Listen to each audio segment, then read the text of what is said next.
Yes, people, welcome back to the channel and welcome back to another match day live. It's another away fixture. Obviously, we just beat Brentford 3-1 over at their ground, and we've got Brighton here at 5:30 over at their ground again. But the starting 11's not out yet, so we're going to wait for that about 14 minutes or so away. So hit that like button, make sure you're subscribed.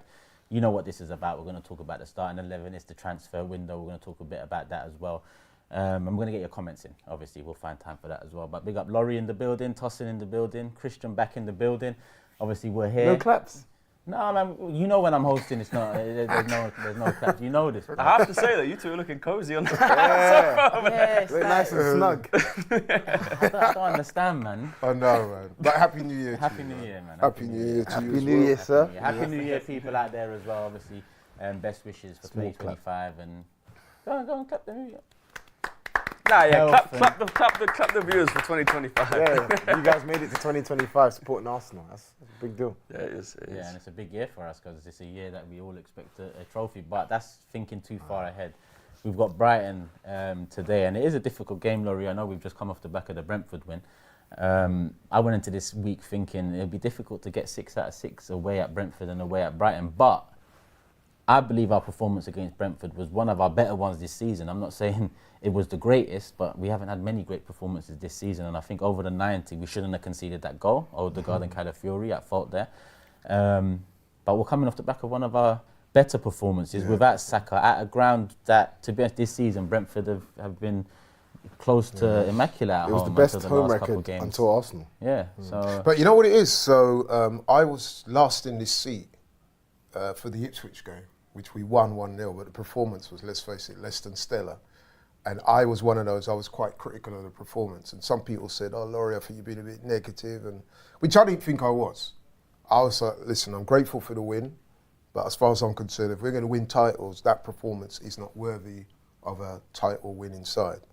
That being said, though, I was in Wales for the New Year, saw the New Year with my people, watched the game, and I was very, very impressed with the performance. Like you said, Turkish, one of our best performances of the season. Okay, we conceded that goal, but apart from that, to me, that was one of the best performances of the season. So I'm encouraged by that. Yeah. So I'm encouraged. I agree. I agree. I think a lot of performances, especially in football now, people can be reactionary. People can see the Ipswich performance, but it's a lot of the time it's context-based. When Liverpool were the best team in the world and they won the league in 2020, they also lost 3-0 to Watford away. You could look at that individual performance and say that's not a performance conducive of a team that wins a league. It can happen. You can have bad performances, but what is conducive of a team that can win titles and win the league is winning games. Winning games when you're not at your best. Yeah. And for me, that Ipswich performance, people only frowned upon it because of the position that we're in, because we're 9 points behind Liverpool. If we were 6 or 9 points clear, and we put in that performance, which, in my opinion, was a dominant performance. We had over 80% of the ball. Don't get me wrong. Is that what I want to see week in, week out? Absolutely not. But 3 points on the board at home against a team who then went on the same week to beat Chelsea, I'm not going to cry about that. I'm not going to get upset. And then to see us literally in the same week or a week later put in that performance away against Brentford, I'm happy with this team right now. Good point. So I think it's a great point. No, I thought it was our second best performance of the season. I think I put Sporting Lisbon 5-1. Yeah. But I think Even that run, Forest, Lisbon, West Ham, I think it was. Yeah, exactly. I think, look, one of the things people got to give the team credit for is this is the first time since we beat Villa 4-2 2 years ago that we've been able to go from a goal down and actually win the match away from home. I think that once that first goal went in, you're just thinking, oh man, knowing the way Arsenal have been, how's this going to end? Like, it's just our luck. They have, 0. We keep seeing these stats that everyone that scores against us has like 0.06 XG, but everyone's bagging. But I thought the response to the players was immaculate, and it wasn't easy. It's not easy. It's not easy to do what Arsenal did at Brentford's stadium. They're one of the best transition teams at their ground in the league, and for us to go there and completely choke them out. Only 2 shots they had on target. Yes, fair enough. They got the goal and then the chance that Raya spills. I was very, very impressed with them. So it gave me... because right from the off, we took it to them. I mean, Brentford scored first, but that was against a run of play. But then we regained the initiative. And once we equalised, you could only see Arsenal win. So, like I said, man, when you compare that performance to the one against Ipswich, you got to say that was levels. You know what I mean? So Yep. I'm not saying that I'm looking to see exactly the same today, but the good thing about that performance is the confidence it gives. Yeah. You know what I mean? So Because the without Saka, it's a big loss. That's a huge. And it's a loss that it's not only for a couple of weeks. It looks like it's for a few months at the very least before we see him again. Let alone hope for the best Saka back. That could be next Nwaneri, season. That's stepped up. real good, That's what I man. was going to move into. Two key things from the game affect, well, I guess decision making for this one. Before we move on to Nwaneri, let me start with Timber, who got his 5th yellow card of the season. So he's suspended today. I mean, that was unnecessary. is it a question now, or have we seen enough from Mikel to know that Partey is going to slot into that right back position? James mentioned potentially Rice, his attributes suiting it, but do we expect to see Partey there today? 100%. Yeah. It's interesting you say that because I didn't see James talk about it, but I made a video on my channel yesterday with my starting 11. And I put Rice at right back as well. Yeah. I think he could do a job. Really? Yeah, man. I think he could do a job there. He started off his career as a centre back. Yeah. It's not like he's slow. I think he could do a job on Matoma. I think one-on-one, I don't think he'd get cooked. Will Arteta do it? No. But personally, I don't want to take Partey out of the midfield. He's been our best midfielder this season. He was sensational against Brentford. He was so good, man. And for me, when Partey goes right back, just the fluidity, we lose the fluidity. I haven't seen one game where Partey started at right back where we've looked ourselves. Maybe the Liverpool game, but again, I still don't think we were ourselves. I just think Partey had a good game on Diaz. Yeah, he did. But we're going to see that today. We're not going to see Rice at right back. No, gonna be there's not Partey. many other options. Tomiasu's a missing person this season. Done with him. Ben White's obviously going through his stuff, obviously quiet on the return front, but we initially heard early this year, and we're into this year now, so hopefully return soon. But the other side of things, which is the positive side, is Nwaneri steps in and Very impressive. at this moment in time, without Saka, I call him our most exciting forward. Oh, It's because- crazy. He's the one that can produce something out of nothing, in my opinion. It's crazy. See, with Nwaneri, he's got that what I call that impetuosity of youth. Like him being so young, he's fearless. He's looking at this opportunity to take on the fullback, roast him, and impact the game. Yeah. And that's what we want to see as fans. Yeah. Because with Arsenal, the vast majority of games, Arsenal are going to dominate possession. Teams will literally sit back. Yeah. I wouldn't even be surprised if Brighton did that today. So look, you have the ball, break us down. So when you get someone dynamic, direct, skillful, looking to not fearless, not afraid to slip up, or you know what I mean, that is exactly what you want. Because as I was saying to somebody the other day, with someone like Nwaneri, all he needs is a couple of moments, maybe one, and that will produce a goal or an assist. That is the beauty of having someone like that in your team. I think you have he's got- Sorry, man. No, so I was going to say he's got, not to, you're probably going to say pause, but like he penetrates well, basically. Yeah, he like does. if you think about Arsenal, if you actually Could look have at, used a better phrase. But yeah, no, but what I mean, Say but- direct, bro. no, I'm trying to emphasize the point that if you look at Arsenal's team, especially offensively, right, we've got all of these cute little technical, but Saka, if you look at our team, Saka's probably the only attacker in Arsenal where, okay, when he gets the ball, something's gonna happen. It's not gonna be okay. Tap it side to side. Something's gonna happen. I get that with Ethan Nwaneri. I get if I give him the ball, he's gonna beat his man. He's gonna get a ball. He's gonna take. I get that with him. I don't really get that with all the other attackers, in my opinion. You know what that is? It's Alexis Sanchez used to do this perfectly. I think there was a season where I saw some people online getting onto Sanchez because the stats were that he loses the ball in the Arsenal team more than anyone else. But I want to see that. I want to see a winger get the ball and try and beat it. Just try something. Yep. How many times have we seen Martinelli this season not try something? Whereas if you get the ball 50, 60 times in a game and you try something 50, 60 times, it's going to come off once or twice. And that once or twice is 2 goals and you win the game. Whereas if you don't, you go back, you play it safe, which a 17-year-old could easily do, then you're never going to get anywhere. I've seen it too often from Martinelli this season.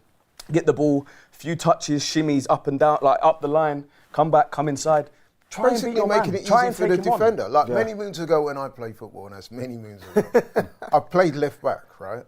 And listen, Skelly. the worst type of player you're going to come up against is a guy with pace and that wants to take you on all the time because you can't rest for a minute. For real. Even if you think you're getting the better of the exchanges, there's always going to be that moment where the man can put the ball past you, go down the flank, either cut in, shoot, create a cross, something's going to happen. Yeah. So you've Arteta always has a got part to to be play in this as well, I because think he does. it's very stringent instructions that it seems like every player has to follow. But then what's Yeah, the difference? Why does Nwaneri come into the team as a 17-year-old and he's trying to take on the fullback every single time? But Martinelli's been in the team the whole season and he's not doing it.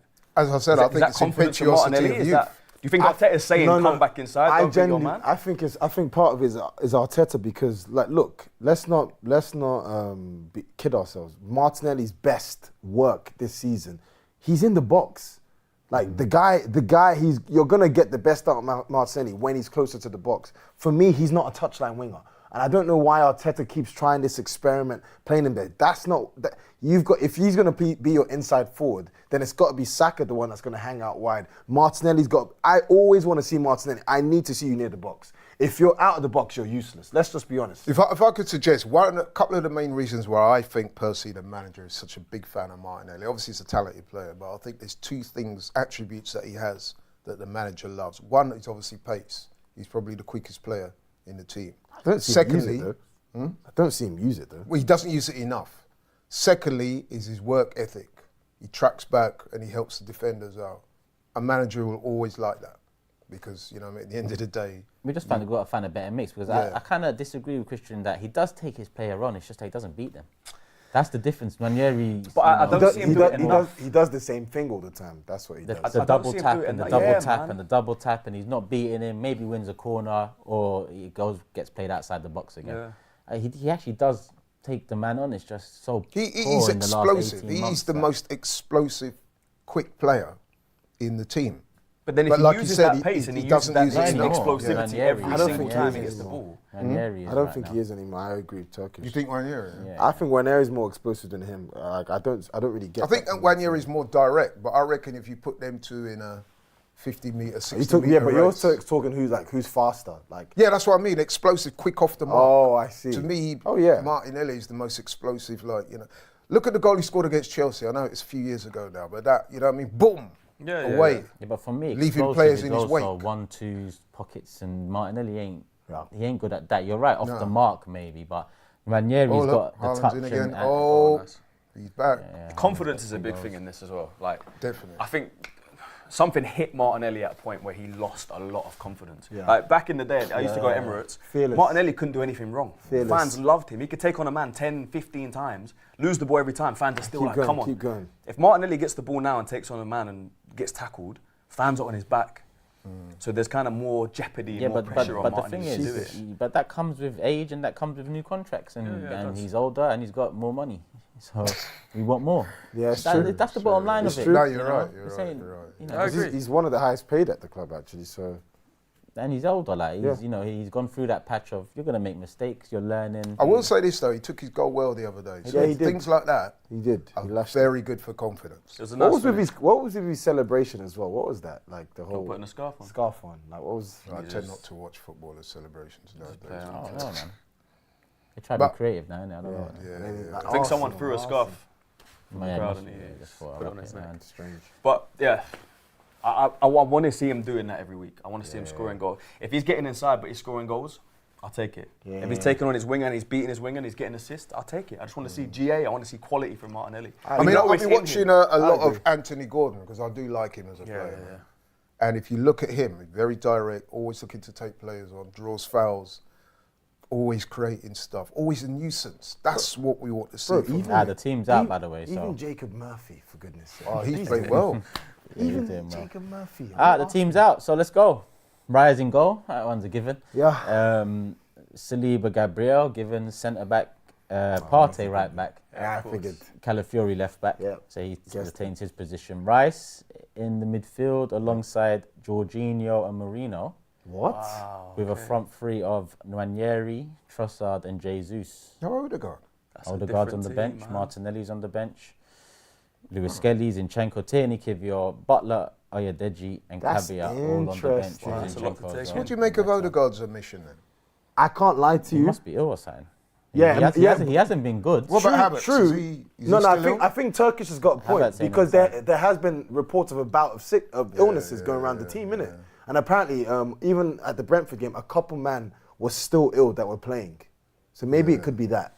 I don't know a single person that's not been ill over this. But that being said, though, I think something needs to be said about Odegaard, because I think whether illness or not, I find it in again. I find it strange. 4-0 for the City. I find it strange that Ethan is the one that is showing the most attacking lead, like chance creation, leadership type of thing in the team. I found that startling. I'm like, bro, like this guy's what, 17, 18 years old, and like Odegaard, I can't see you in the match. Like, what you doing? You say that, but it's not like Odegaard hasn't shown anything since he's come back from injury. No. When he came back in, he transformed us. No, again. He was incredible. What I'm saying is, for me, his level has dipped. Yeah, since it he has. returned. I don't know. Is that injury? Is that normal? I don't. Can I offer a suggestion there? With Odegaard, right, I think his approach play is always really, really good. Invariably, anyway. Okay, the odd game he flatters to deceive a bit. But you know what I want to see from Odegaard? More goals, bro. Because for a player of his talent, for a player that receives the ball so much, a lot of our attacking impetus is through him, yeah? Mm-hmm. He sees a lot of the ball, he tries to create a lot. I want to see you shoot more. And then when you do shoot, I want to see you hit the target. That's the disappointing thing from Odegaard. Other than that, he's one of my favourite players in the team. I know what you mean. Just on your point, I'm not going to worry about Odegaard yet. I think that's the way I can put it. If we keep seeing this from Odegaard, if we see it for a few more months to the end of the season or whenever, then yeah, I'll worry. But I just feel like players can have a dip. After coming back from injury, I expected him to slowly come back into the team. True, yeah. His level surprised me with how good he was. Mad, yeah. He so did. for him to kind of have a lull now, like not have to... And it's not like he's been awful. No, he hasn't been terrible. Like some of the play against Brentford, I think, went under the radar. Like his little scoops over the top, chances created, he did few all passes that. out. Like, okay, maybe you could say the goal was his fault. But yeah, I'm not going to worry on Odegaard. No, that's the thing. I saw comps going around. He did all of that sort of stuff, but I'm like, but bro, are we watching the same game? Because he did all of these things, but I didn't really feel his presence in the match. But then Partey was so good. That's true. Sometimes you don't have to be the main man. Yeah, no, that's true. I get that, but what I'm saying is, bro, you are the captain. You're the leader of the team. I want to see, and you're the most creative player in the squad. I want to feel your presence in the team. I want to feel like, okay, let me get this ball. Let me get my team playing. Let's get us ticking. Let's get us moving. And I feel, especially when we play teams that low block us at home, I don't really see that as much from Martin, if I'm to be honest. Maybe in that game, but I think because other players stepped up, he didn't need to be that guy. Partey stepped up in that game. I thought Marino was good in that game. Nwaneri was getting on the ball. I don't think Odegaard's job in that game was to rally the troops up and get the team going. No, not rally the troops up. I mean, get us play. If Partey is the star man and Partey is running the show, what is Odegaard going to say? Right, you calm down a bit. I'm going to take over. But Odegaard's the 8/10. But bro, make it happen. But then he played a role.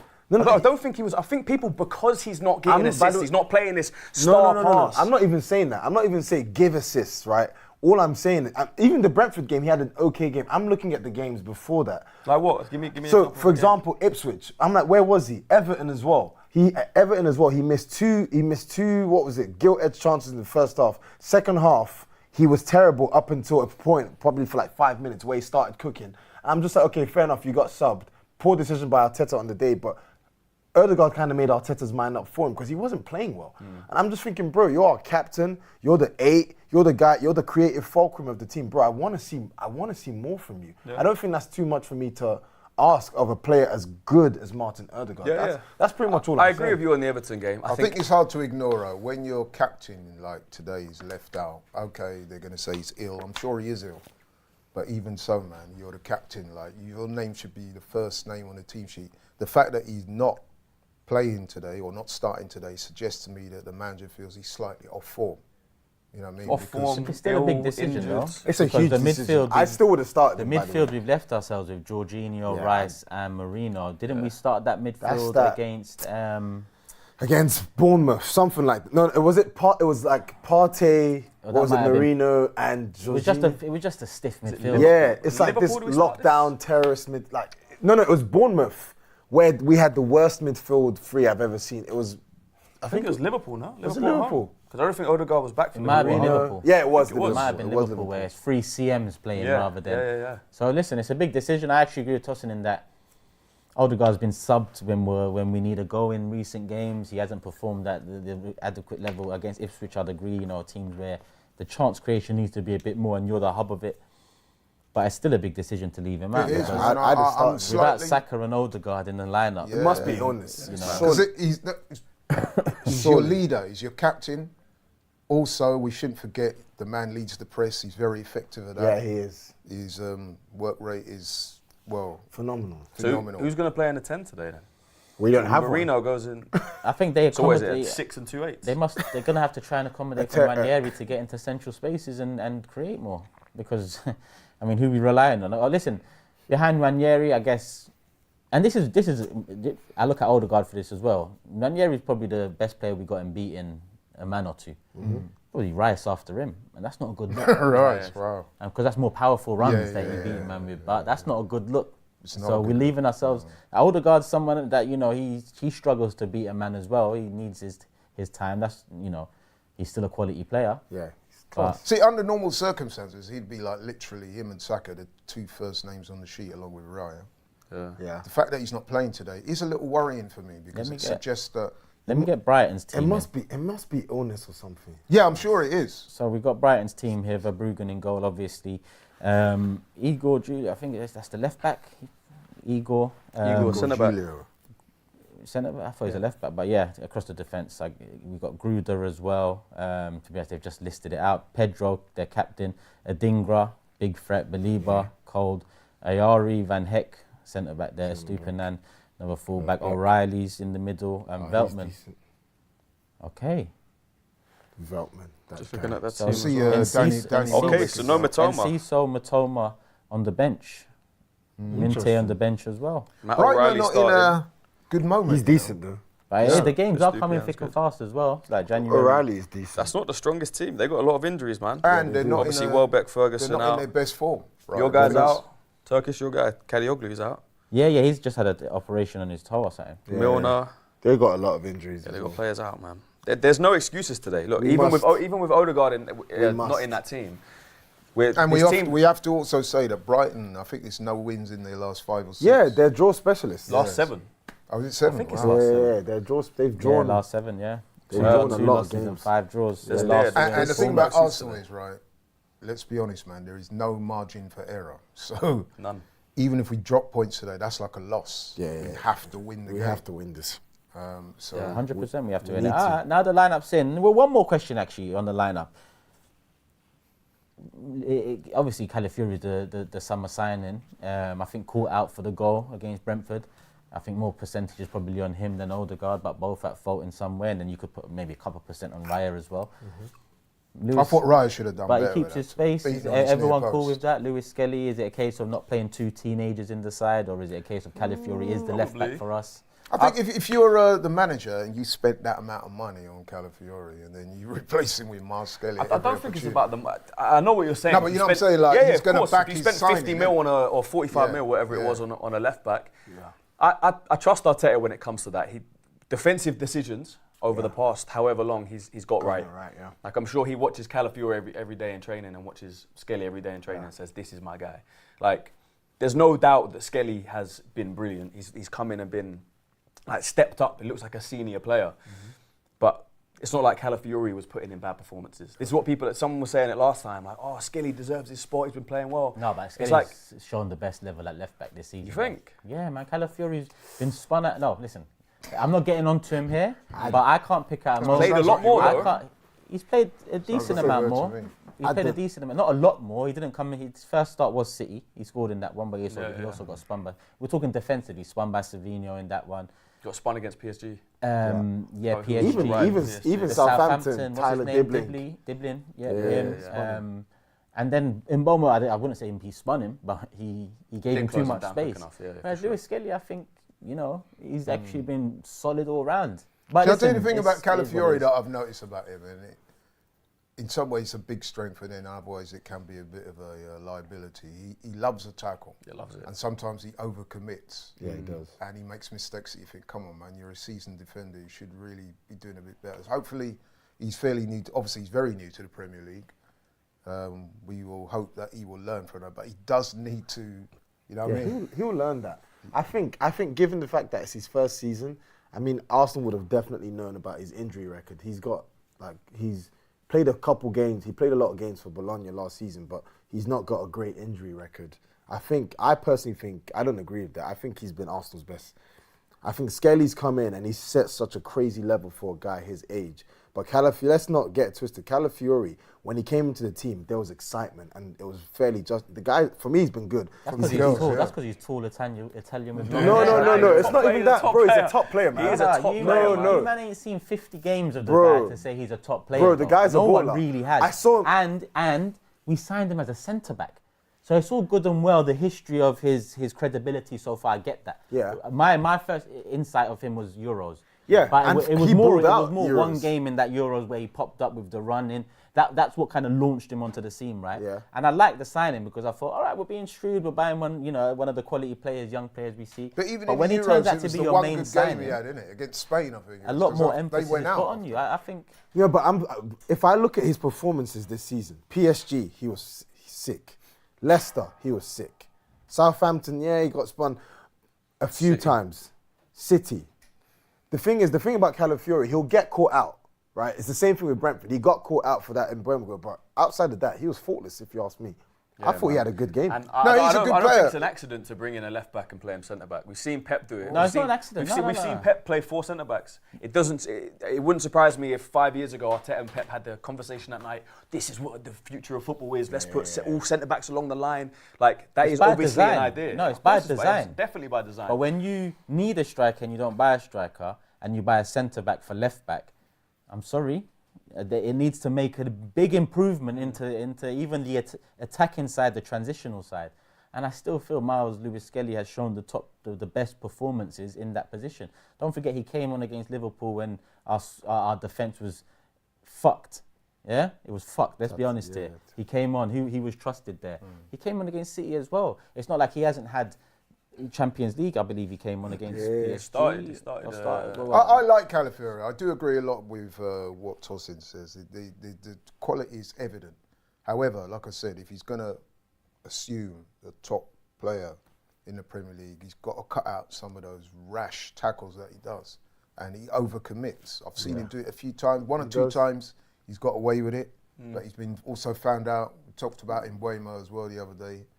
He will learn that, I'm sure. But you know what? It's a good thing that there's competition for that place in the form of Miles Skelly. I do agree with Turkish. I think if you look on form, definitely.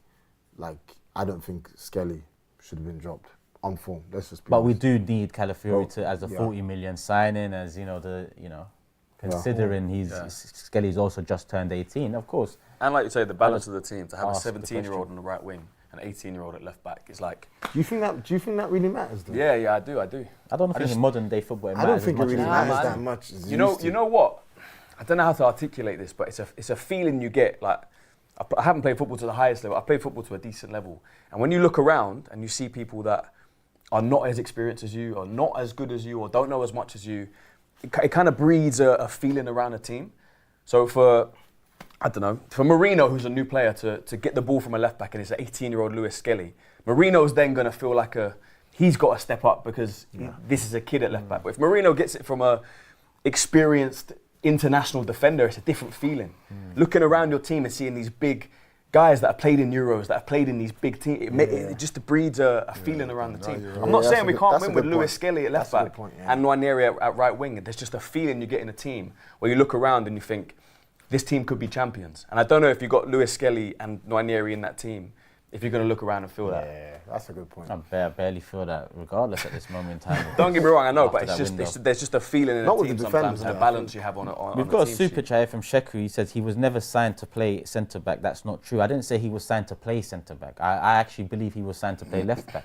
He was signed with his best work at centre back. So he was signed as a centre back. His best work was there. Yeah, that's And true. also, you are That's right. true. The design is we left know back, I agree. Arteta likes players that can perform in dual positions. So when big We've decisions seen are made like that, instead of going for a position you very much need, you go for a position where, okay, we need, because Zinchenko, but you buy a commonly known centre back to play in that position. It's got to it's got to bear fruit. And with 19 games It in, okay, he's getting his second start in a row. Yeah. But he needs to start being a bit cleaner defensively. Yeah, I've liked he his does. attacking prowess, you call it. I like He's that got side. listen. He's got good physicality, good pace.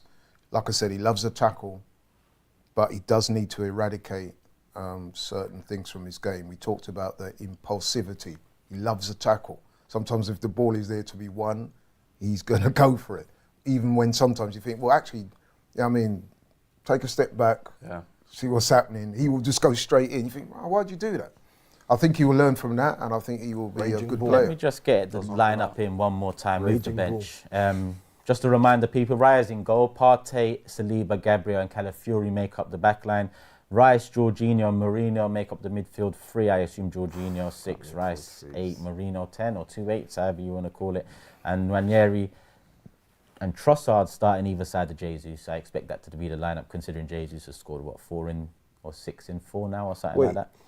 And off the bench, in terms of if we need something, Odegaard's there, Martinelli's there, Lewis Skelly, Kivior, Zinchenko, Tierney, Butler, Oyedeji, Kabia, and obviously the keeper, Neto. Do you think that team also has been selected with an eye cast towards Tuesday? Definitely. It just dawned on me, like we've got mad fixtures in January, because and that Newcastle at some point he's gonna need to rotate the team, because we've got Newcastle. That's a big game. Massive I game. need to see a strong team for that, especially the form Newcastle in. Then we got United is it United? United and then Spurs. And then Spurs. So we've got a big week coming up. Look, if Odegaard is a transfer bit ill, window if he all is, at once, because it's a big transfer window. that's the thing, man. a Something big has to transfer happen window. this month. I was a bit forgiving in the Is summer it going to? because Is the question. just because I thought the team was good enough, I was forgiving in the summer, and I said, cool, we'll go into this season. Obviously, we're unfortunate with injuries, red cards, and I said a thing about luck. I don't like talking about luck when it comes to football, but in the fan cam, I'm not going to go into it again.